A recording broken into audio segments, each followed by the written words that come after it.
Friends, কেমন আছো তোমরা সবাই? আজকের বৃষ্টি পড়ছিল, খুব ভালো ওয়েদার, তাই ভাবলাম একটু খিচুড়ি আর ইলিশ মাছ ভাজা করেই ফেলি। গরম গরম খিচুড়ি আর গরম গরম ইলিশ মাছ ভাজা, তার সাথে খেতে কিন্তু ভালোই লাগে। ডালটা ভালো করে একটুখানি গরম করে ভেজে নিলাম, নেওয়ার পরে ওটা জলের মধ্যে দিয়ে সেদ্ধ করে বসিয়ে দিলাম। তো ওর মধ্যে বিনস, গাজর, ক্যাপসিকাম সব কিছু দিয়ে দেওয়ার পরে হলুদ নুন দিয়ে ফেললাম। তো এখানে মাছটা হলুদ নুন মাখিয়ে রাখলাম কিছুক্ষণের জন্য।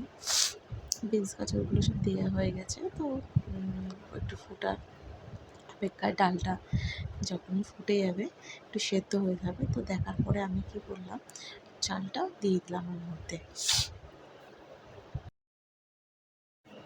চালটা দিয়ে ফেললাম, দেখার পরেও খিচুড়িটা রেডি হয়ে গেছে অনেকটা।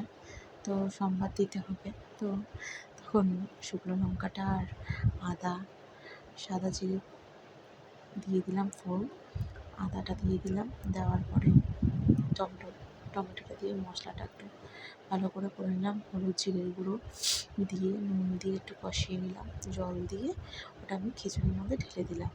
দেওয়ার পরে একটু চিনি দিয়ে দিলাম। চিনি দেওয়ার পরে একটু ঘি দিয়ে দিলাম।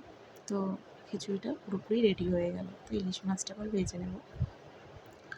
ইলিশ মাছটা তেলটা দিয়ে দিলাম। তেলটা দেওয়ার পরে একটু দেখলাম গরম হচ্ছে না, তো ইলিশ মাছটাও ভেজে নিলাম ভালো করে।